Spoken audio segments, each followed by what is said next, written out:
कई बार जब आप मेहनत करना शुरू करते हैं और बार बार फेल होते रहते हैं तो आपके मन में एक प्रश्न आता है। ये प्रश्न आता है कि गॉड आपके साथ है कि नहीं। आप खूब मेहनत करते हैं, अपनी सारी ताकत लगा देते हैं, आप अच्छे कर्म करते हैं और उसके बाद भी आपको फल नहीं मिल पाते हैं। कई बार तो ऐसा भी लगता है कि क्या ईश्वर सिर्फ अच्छे लोगों के साथ ही बुरा करता है, क्योंकि जितने भी अच्छे लोग होते हैं उनके साथ बहुत दुख आते हैं, बहुत तकलीफें आती है और उनको बहुत सारी चीज़ें झेलना पड़ता है। तो चलिए आज इसी बात को समझते हैं। एक बार एक लड़का जो कि आपकी ही तरह बहुत सपने देखता था, अपने जीवन में बहुत ही आगे बढ़ने के बारे में सोचता था, उसने बहुत मेहनत की, बहुत ही कम उम्र में उसने बहुत सारी चीज़ें हासिल कर ली और उसे लगता था कि गॉड हमेशा उसके साथ है। और यह पता कैसे करता था? जब वह हर रोज़ समुद्र के किनारे जाता था तो उसे लगता था कि ईश्वर उससे बातें कर रहे हैं, वो साइड में है और वो ईश्वर से बातें कर रहा है, क्योंकि जब वो चलता था तो रेत पर उसे 2 पैर के निशान दिखाई देते थे, एक गॉड के और एक खुद के। वह लड़का बहुत ही ज़्यादा खुश था, उसने अपने ज़िंदगी में वह सब कुछ पाया था जिसके आप सपने देखते हैं। लेकिन कहते हैं ना, यदि सूरज उगा है तो ढलेगा भी, यदि घड़ी में दोनों कांटे ऊपर है तो दोनों कांटे नीचे भी आएंगे। उस लड़के के साथ भी यही हुआ। धीरे धीरे उसकी कंपनी लॉस में जाने लगी। जहां करोड़ों की प्रॉफिट बना रही थी वहीं पर करोड़ों का नुकसान होने लगा। जो लोग उसका साथ देते थे वही लोग उसका साथ छोड़कर जाने लगे। उसे बहुत दुख हो रहा था और सबसे बड़ा दुख इस बात का हो रहा था कि जब वो समुद्र के किनारे घूमने जाता उसे वो पैरों के निशान नहीं दिखाई देते थे। इसका मतलब भगवान उसके साथ नहीं थे। वह लड़का बहुत ज्यादा दुखी था, बहुत ज्यादा परेशान था और सोच रहा था कि जब अच्छा समय था तो भगवान मेरे साथ थे, लेकिन जब मेरा बुरा समय आया तो भगवान ने भी मेरा साथ छोड़ दिया और मेरे अपने भी मुझे छोड़कर चले गए और वो बहुत दुखी हुआ। लेकिन उसने हार नहीं मानी, उसने हिम्मत रखी और जो भी चीज़ें गॉड ने उसे सिखाई थी उन चीज़ों को, उन बातों को उस लड़के ने फॉलो किया और फिर से मेहनत करना शुरू किया।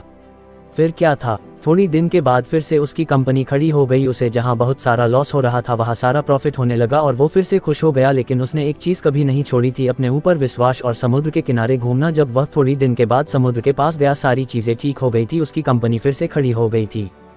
थोड़ी दिन के बाद उसने नोटिस किया कि जब वह समुद्र के किनारे घूमने जा रहा है तो एक और पैरों के निशान उसके साइड में बन रहे हैं। उस लड़के ने मुंह फेर लिया और आगे की ओर बढ़ गया। साइड से आवाज आई कि क्या हुआ, मुझसे बातें नहीं करोगे? उस लड़के ने चिल्लाते हुए जवाब दिया कि जब मेरा बुरा वक्त चल रहा था तो आप मेरे साथ नहीं थे, आपने मेरा साथ छोड़ दिया और ये पूरी दुनिया ने भी मेरा साथ छोड़ दिया। मेरी मेहनत और मेरी विश्वास के कारण आज मैं फिर यहाँ पे हूँ। जब मैं सफल हो गया तो तुम फिर मेरे पास आ गए। मुझे जब सबसे ज्यादा तुम्हारे साथ की जरूरत थी उस वक्त कहाँ थे, और अब जब मैं सफल हो चुका हूँ तो फिर से मेरे साथ आ गए। साइड से मुस्कुराने की आवाज आई और कहा, मैं तब भी तुम्हारे साथ था और आज भी तुम्हारे साथ हूँ। लड़का थोड़ा सा झल्ला गया और कहने लगा कि यदि तुम साथ थे, यदि साथ होते थे तो एक और पैरों के निशान मेरे साइड में दिखाई देते थे। लेकिन जब मेरे ऊपर मुसीबत आई, जब मेरे ऊपर संकट आया तो मुझे कोई पैरों के निशान दिखाई नहीं दिया, तुमने मेरा साथ छोड़ दिया था। बाजू से फिर मुस्कुराने की आवाज आई और कहा कि मैं तुम्हारे मुसीबत के समय भी तुम्हारे साथ ही था। जब तुम सफल थे तब तुम्हें 2 पैरों के निशान दिखाई देते थे क्योंकि मैं तुम्हारे बाजू में चलता था। लेकिन जैसे ही तुम्हारे ऊपर मुसीबत आई तुम्हें 1 पैरों के निशान दिखने लगे, क्योंकि तुम्हें अपने गोदी में उठा लिया था और इसीलिए तुम्हें जो पैरों के निशान दिख रहे थे वो तुम्हारे नहीं, वो मेरे थे।